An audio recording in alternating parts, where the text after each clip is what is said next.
Hello दोस्तों, स्वागत है आपका हमारे YouTube चैनल में। दोस्तों, आज के इस वीडियो में हम लोग एक बहुत ही महत्वपूर्ण चित्रकला शैली की चर्चा करेंगे और वह चित्रकला शैली है अपभ्रंश शैली। जी हाँ दोस्तों, अपभ्रंश शैली पूर्व मध्यकाल की एक कला शैली जिसे विभिन्न विद्वानों के द्वारा भिन्न भिन्न नाम दिया गया। नाम देने के पीछे क्या आधार रहा है, हम लोग उसकी चर्चा करेंगे। और चर्चा इसकी भी होगी कि इस मध्यकाल पूर्व मध्यकाल की जो कला थी, इसे कला की दृष्टि से अंधकार युग क्यों कहा गया। तो पहले तो हम ये लोग देख लेते हैं कि ये जो अपभ्रंश शैली है, अपभ्रंश शैली को अन्य किन किन नामों से जाना जाता है। तो इस अपभ्रंश शैली को पश्चिमी भारतीय शैली नाम दिया गया, अपभ्रंश शैली को गुजराती शैली नाम दिया गया, इसी को जैन शैली कहा गया, इसी को प्रकृत शैली कहा गया है और इसी को ग्राम्य या ग्रामीण शैली भी कहा गया है। तो ये आप स्क्रीन पर देख रहे हैं कि अपभ्रंश शैली को भिन्न भिन्न नाम देने वाले कौन से विद्वान थे और उन्होंने इस शैली को भिन्न भिन्न नाम देने के पीछे क्या आधार रहे हैं उनके, और इन तमाम नामों में कौन सा नाम सबसे सही और उपयुक्त है। लेकिन उससे पहले हम लोग यहाँ देखेंगे कि इस पूर्व मध्यकाल की कला शैली को कला के दृष्टि से अंधकार युग क्यों कहा गया है और कैसे ये अंधकार युग से प्रकाश युग में आया, किसकी महत्वपूर्ण भूमिका थी। असल में दोस्तों, दशकों पूर्व इस शैली के बारे में कोई जानकारी नहीं थी और ये माना जाता कि हमारी गुफाओं में जो समृद्ध चित्रकला शैली थी, चाहे अजंता हो, बाघ हो, बादामी हो, इसके पश्चात या इसे 6वीं 7वीं सदी के बाद और राजस्थानी चित्रकला शैली के प्रकाश में आने से पहले तक अर्थात 15वीं 16वीं सदी का जो ये मध्य का समय है, इसे कला की दृष्टि से अंधकार युग कहा गया है। असल में कला की दृष्टि से अंधकार युग कहने के पीछे कारण ये था कि इस समय की कोई भी कलाकृति उपलब्ध नहीं थी। तो कुछ लोगों का ये मानना था कि संभवतः इस काल में कोई कलाकृति बनी ही नहीं, और कुछ लोगों का ये मानना था कि इस समय राजनैतिक अस्थिरता थी। जो तुर्क आक्रमणकारी भारत में आए तो उससे एक राजनीतिक अस्थिरता थी और इस कारण इस समय कोई कलाकृति बनी ही नहीं, और अगर बनी भी हो तो वो नष्ट हो गई। इसलिए कला के दृष्टि से ये काल कला का एक अंधकार युग था। लेकिन इस तथ्य को, इस बात को गलत साबित करने वाले विद्वान आनंद कुमार स्वामी थे। इन्होंने 1924 ईस्वी में बर्लिन म्यूजियम से एक कल्पसूत्र की प्रति प्राप्त किए और इससे ये तथ्य प्रमाणित हुआ कि ये पूर्व मध्यकाल की जो कला है, ये कला की दृष्टि से अंधकार युग नहीं है। और बाद में नानालाल चमनलाल मेहता ने 1924 ईस्वी को फेयर आर्ट गैलरी वाशिंगटन से बसंत विलास की एक पटचित्र प्राप्त किए और उससे भी ये प्रमाणित हुआ कि ये पूर्व मध्यकाल की जो कला है, ये उस समय भी चित्रकारी हुई और इसके बाद में बहुत से प्रमाण मिले, हम लोग उसकी चर्चा करेंगे। लेकिन ये तथ्य प्रमाणित हुआ कि ये पूर्व मध्यकाल की जो कला है, ये कला के दृष्टि से अंधकार युग नहीं था। यहाँ भी चित्रकारी हुई और चित्रकारी के हम लोग कई प्रमाण देखेंगे। लेकिन अब प्रश्न आता है कि इस पूर्व मध्यकाल की कला को भिन्न भिन्न नाम दिए गए भिन्न भिन्न विद्वानों के द्वारा, तो किस विद्वान के द्वारा कौन सा नाम दिया गया, हम लोग उस पर चर्चा करते हैं। और पहला नाम है आनंद कुमार स्वामी का। इन्होंने कहा कि इस काल की कला को हम लोग पश्चिमी भारतीय शैली नाम दें, यह नाम सबसे उपयुक्त है। असल में इनका ये मानना था कि लामा तारानाथ ने जिस यक्ष शैली का उल्लेख किया है वह यक्ष शैली का केंद्र मारवाड़ था, और मारवाड़ भारत के पश्चिमी हिस्से में राजस्थान में स्थित है। इसलिए इसको पश्चिमी भारतीय शैली नाम देना सबसे सही और उपयुक्त है। लेकिन आनंद कुमार स्वामी का ये मत तर्क संगत नहीं लगता। तर्क संगत इसलिए नहीं है क्योंकि इस अपभ्रंश शैली का क्षेत्र विस्तार अगर हम लोग देखें तो ये भारत के विभिन्न क्षेत्रों में पनपी, भारत के क्षेत्रों के साथ साथ विदेशों में भी पनपी। और जो केंद्र की बात इन्होंने की है कि इस शैली का केंद्र राजस्थान के मारवाड़ में था, तो ये बात गलत है। हम लोग देखेंगे कि अपभ्रंश शैली का केंद्र महाराष्ट्र में था, और महाराष्ट्र में येलोरा की गुफा थी। येलोरा की गुफा संख्या 32 में एक चित्र बना हुआ है, गरुड़ आरूढ़ वैष्णवी का चित्र, और यही चित्र अपभ्रंश शैली चित्रण परंपरा की शुरुआत मानी जाती है। तो इस तरह से इस अपभ्रंश शैली का केंद्र दक्षिण भारत में स्थित येलोरा की गुफा है, और येलोरा की गुफा में गुफा संख्या 32 है। तो ये जो बात आनंद कुमार स्वामी ने कहा है कि इस शैली को पश्चिमी भारतीय शैली नाम देना, वो उपयुक्त नहीं है, क्योंकि इस शैली का केंद्र राजस्थान ही नहीं था। इस शैली का केंद्र बंगाल, बिहार, उड़ीसा, अवध, यहाँ जौनपुर, लोग पश्चिम में चले जाएं गुजरात, अहमदाबाद, पंजाब, मालवा, दक्षिण में महाराष्ट्र तक था। तो केवल पश्चिमी भारतीय शैली नाम देना सही नहीं है। और एक विद्वान है नानालाल चमनलाल मेहता, या इन्हीं को शॉर्ट में एनसी मेहता कहा जाता है। एनसी मेहता का ये मानना था कि इस शैली को गुजराती शैली नाम दे दिया जाए, और उसका आधार इन्होंने बनाया कि बसंत विलास, नानालाल चमनलाल मेहता ने 1924 ईस्वी में बसंत विलास नामक एक पटचित्र प्राप्त किए थे वाशिंगटन के फेयर आर्ट गैलरी से, जो अमेरिका में है। और उस पटचित्र को इन्होंने प्रकाशित किया रूपम पत्रिका में, और उन्होंने उस पटचित्र में जो गुजराती संस्कृत मिश्रित एक काव्यपत्री के रूप में था, उस भाषा के आधार पर इन्होंने इसको गुजराती शैली नाम दे दिया। लेकिन हम लोग देखेंगे अपभ्रंश शैली में कई ऐसी पोथियाँ हैं जिसमें गुजराती का कोई चर्चा नहीं हुई है। और यहाँ आपके उत्तर प्रदेश में जौनपुर से लेकर के अवध, उड़ीसा, पंजाब का मालवा क्षेत्र, दक्षिण भारत में महाराष्ट्र, नेपाल, बर्मा, कंबोडिया, कई देशों में इसका क्षेत्र विस्तार और था। तो केवल इसको गुजराती शैली नाम देना, जैसा कि नानालाल चमनलाल मेहता ने कहा, ये भी उपयुक्त नहीं है। और एक विद्वान हैं पर्सी ब्राउन। पर्सी ब्राउन ने कहा है कि ये शैली जैन शैली है। उनका ये मानना था कि यहाँ अपभ्रंश शैली में अधिकांश पोथियाँ जैन धर्म से संबंधित है।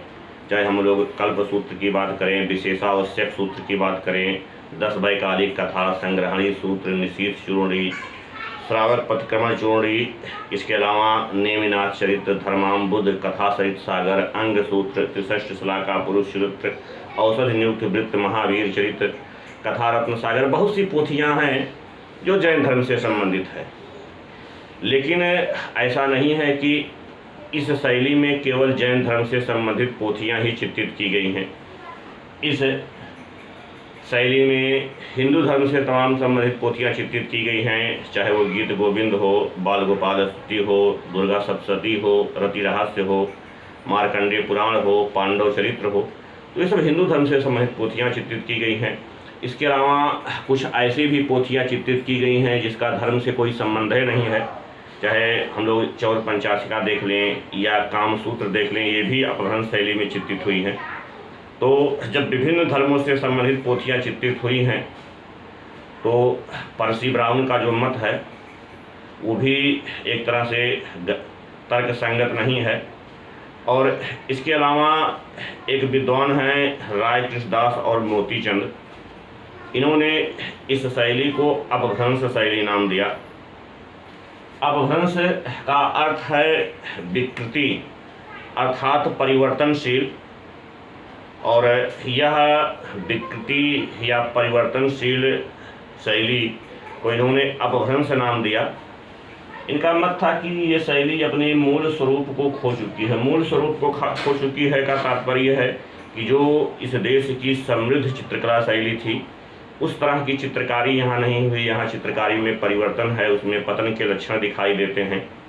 और जो भारत की महान अजंता कला थी उसके ह्रास यहाँ देखने को मिलते हैं, क्योंकि यहाँ इतने उत्कृष्ट कोट की चित्रकारी नहीं हुई है। और इस समय चित्रकारी के साथ साथ है राजनैतिक, साहित्यिक, सामाजिक और आर्थिक परिपतन हुआ था। और चित्रकला शैली में तो पतन हुआ है, तो वही जो पतन है, जो विकृति है, वही इन्होंने अपभ्रंश नाम दिया। तो इस तरह से राय कृष्णदास और मोती चंद का जो मानना है कि इसे अपभ्रंश शैली नाम दिया जाए वो सर्वथा सत्य और सही है। इसलिए इस शैली का सबसे सही और उपयुक्त नाम अपभ्रंश शैली है। आइए देखते हैं इस अपभ्रंश शैली की खोज कब की गई, किसके द्वारा की गई। दोस्तों, अपभ्रंश शैली की खोज 1913 ईस्वी में हरमैन के द्वारा की गई। हालांकि इसके अलावा 1924 ईस्वी में हम लोग चर्चा किए थे कि आनंद कुमार स्वामी ने बर्लिन म्यूजियम से कल्पसूत्र की एक प्रति प्राप्त किए थे। इसके अलावा हम लोग पीछे चर्चा किए थे कि नानालाल चमनलाल मेहता ने 1924 ईस्वी में संयुक्त राज्य अमेरिका के वाशिंगटन शहर में स्थित फेयर आर्ट गैलरी से बसंत विलास की प्रति प्राप्त किए। तो ये भी, इससे भी इस शैली के बारे में प्रकाश पड़ता है। और दोस्तों, इस शैली का अगर हम लोग केंद्र देखें तो केंद्र के बारे में भी चर्चा हुई कि इस शैली यानी अपभ्रंश शैली के भिन्न भिन्न केंद्र बताए गए भिन्न भिन्न विद्वानों के द्वारा। और हम लोग देखे थे कि नानालाल चमनलाल मेहता ने इसका केंद्र गुजरात बताया और आनंद कुमार स्वामी ने इसका केंद्र पश्चिम में स्थित मारवाड़ बताया। असल में हम लोग जब बौद्ध कला देखेंगे तो उसमें लामा तारानाथ ने 3 शैलियों का उल्लेख किया था, नाग शैली, देव शैली और यश शैली। और इन्होंने यश शैली का केंद्र पश्चिम में स्थित मारवाड़ बताया है। और लामा तारानाथ ने कहा था कि मारवाड़ में यश शैली का विकास हुआ और वो उसका केंद्र था जिसके आचार्य सिंहधर थे, जो महाराजा सील के दरबार में रहा करते थे। लेकिन इस शैली का सबसे सही और उपयुक्त केंद्र महाराष्ट्र में स्थित येलोरा की गुफा है। और येलोरा की गुफा संख्या 32 में एक चित्र है गरुड़ आरूढ़ वैष्णवी का चित्र। यहीं से अपभ्रंश शैली चित्रण परंपरा की शुरुआत। तो इस अपभ्रंश शैली का क्षेत्र विस्तार अगर हम लोग पूर्व में देखें तो पूर्व में बंगाल, बिहार, उड़ीसा, अवध और जौनपुर तक था। पश्चिम में देखें गुजरात, अहमदाबाद, राजस्थान, पंजाब और मालवा क्षेत्र तक था। जबकि इस शैली का क्षेत्र विस्तार दक्षिण में महाराष्ट्र तक विकसित था। लेकिन विदेशों में भी इस शैली का क्षेत्र विस्तार था। विदेशों में नेपाल, बर्मा, और श्यामा, जिसको प्राचीन काल में श्यामा बोलते थे और वर्तमान में इसी को कंबोडिया बोला जाता है, तो यहाँ तक इस शैली का क्षेत्र विस्तार था। और ये अपभ्रंश शैली अपनी पोथी चित्रण के लिए ज़्यादा प्रसिद्ध थी, लेकिन इस अपभ्रंश शैली में पोथियों के अलावा और भी विभिन्न चीज़ों पर चित्र चित्रित किए गए थे। तो यहाँ इस अपभ्रंश शैली में जो चित्र बने हुए हैं वो 3 रूपों में उपलब्ध हैं। नंबर 1 तो ताड़पत्र या भोजपत्र पर यहाँ पोथियाँ बनी हुई हैं, और ताड़पत्र या भोजपत्र पर जो चित्र बने हुए हैं उसी को लाम लीफ मैन्युस्क्रिप्ट बोलते हैं। कागज पर यहाँ पोथियाँ पहली बार चित्रित हुई हैं, जिसको पेपर मैन्युस्क्रिप्ट कहते हैं। और इसके अलावा यहाँ कपड़े पर भी चित्र बने हैं, जिसे पटचित्र कहा जाता है। तो यहाँ ताड़पत्र पर, कागज पर और कपड़े पर चित्र बने। लेकिन इस शैली में जो पोथियाँ बनी हैं उसमें अधिकांश पोथियाँ जैन धर्म के श्वेतांबर संप्रदाय से संबंधित हैं। जैन धर्मों में दोस्तों अगर हम लोग पढ़ेंगे तो देखेंगे, जैन धर्म का जब विभाजन हुआ तो श्वेतांबर और दिगंबर 2 रूपों में हुआ। श्वेतांबर जो श्वेत वस्त्र धारण करते थे, दिगंबर जो नग्न रहा करते थे, जिनकी दिशाएं ही वस्त्र हुआ करती थी। तो इस शैली में श्वेतांबर जैन धर्म से संबंधित अधिकांश पोथियाँ चित्रित की गई हैं। और अगर इन पोथियों में देखें जो जैन धर्म से संबंधित है, इसमें विशेषावश्यक 10 वैकालिक सूत्र, संग्रहणी सूत्र, निशीथ चूर्णी, कल्प सूत्र, श्रावक प्रतिक्रमण चूर्णी, नेमिनाथ चरित्र, धर्माम्बुध, कथा सरित सागर, अंग सूत्र, त्रिषष्टि शलाका पुरुष चरित्र, अवधर नियुक्त वृत्त, महावीर चरित्र, कथा रत्न सागर, समर इच्छा कहा, ये कई पोथियाँ थीं जो जैन धर्म से संबंधित थी। इसके अलावा इस शैली में हिंदू धर्म से संबंधित बहुत सी पोथियाँ चित्रित की गई हैं, जैसे गीत गोविंद, बाल गोपाल स्तुति, दुर्गा सप्तशती, रति रहस्य, मार्कंडेय पुराण, पांडव चरित्र। इसके अलावा कुछ ऐसी पोथियाँ रही हैं जिनका किसी धर्म से कोई संबंध नहीं है। इसी को कला की भाषा में जैन इतर पोथी भी कहा गया है। कई बार प्रश्न भी पूछे गए हैं।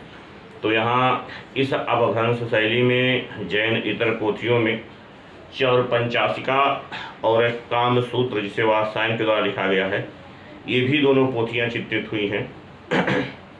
और इसके साथ ही साथ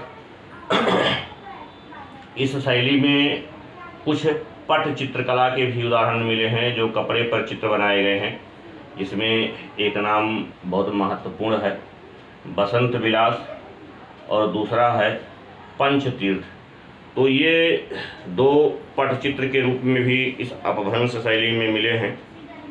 और दोस्तों इस अपभ्रंश शैली के संबंध में तमाम पोथियाँ और कई कागज पर बने चित्र, कुछ कपड़े पर बने चित्र के उदाहरण मिले हैं। तो आइए हम लोग सबसे पहले पटचित्र के रूप में प्राप्त बसंत विलास की चर्चा करते हैं। दोस्तों पटचित्र की चर्चा, बसंत विलास की चर्चा इस वीडियो में होगी, और आगे और ग्रंथों की चर्चा दूसरे वीडियो में हम लोग करेंगे। तो आइए बसंत विलास को देखते हैं जो एक पटचित्र के रूप में प्राप्त हुआ है। दोस्तों बसंत विलास, जिस पर चित्रण कार्य 1551 ईस्वी में एक गुजरात के शासक थे, उनके समय में इसे चित्रित किया गया। और गुजरात के जो शासक थे उनका नाम था अहमद शाह कुतुबुद्दीन के शासनकाल में इस पोथी को चित्रित किया गया। और उसे चित्रित करने वाले रत्नगिरी थे। और हम लोग पहले भी चर्चा किए थे कि इस बसंत विलास नामक पटचित्र की खोज नानालाल चमनलाल मेहता ने किया था, जिसका समय 1924 ईस्वी है। और यह पोथी वर्तमान में फेयर आर्ट गैलरी वाशिंगटन में संग्रहित है। दोस्तों, यह बसंत विलास एक पटचित्र के रूप में है। पटचित्र के रूप में इसलिए कह सकते हैं क्योंकि इसकी जो लंबाई 436 इंच और इसकी चौड़ाई 9.15 इंच है। और इसके बाईं तरफ 1 इंच का हाशिया है और दाहिने तरफ 1.25 इंच का हाशिया, जिसे 3/4 कह सकते हैं। और इस पटचित्र में कुल 79 चित्र बने हुए हैं, 79 चित्र बने हुए हैं जो वर्णनात्मक शैली में बने हैं। और इस वर्णनात्मक शैली में बने चित्रों का जो विषय है वो नायक नायिका के प्रेम प्रसंग पर आधारित है। कहा जाता है कि यह चित्र कालिदास की रचना ऋतु संहार पर आधारित है। और इस ग्रंथ में बसंत गमन में मुख्य रूप से फाल्गुन मास का विशेष रूप से वर्णन किया गया है। और यह चित्र बड़ा ही सुंदर है। इस पटचित्र की रंग योजना बहुत सरल है। और यह पटचित्र की पृष्ठभूमि पीले रंग से बनाई गई है और लाल, पीले और नीले रंग से इस पर चित्रकारी की गई। तो दोस्तों, यह बसंत विलास रहा। जैसा कि आपको पहले बताए थे कि हम लोग आगे के एक दूसरे वीडियो में अपभ्रंश शैली में चित्रित अन्य पोथियों की चर्चा करेंगे। अपभ्रंश शैली की क्या विशेषता है उसकी चर्चा करेंगे। इस वीडियो में बस इतना ही। अगर वीडियो आपको पसंद आ रहा है तो उसे लाइक करिए, अपने दोस्तों में शेयर करिए। और यदि आप हमारे चैनल पर नए हों तो हमारे चैनल को सब्सक्राइब करिए, जिससे नए नए वीडियो के नोटिफिकेशन सबसे पहले आप तक पहुँचे। हमसे जुड़ने के लिए, वीडियो को देखने के लिए आपका बहुत बहुत धन्यवाद।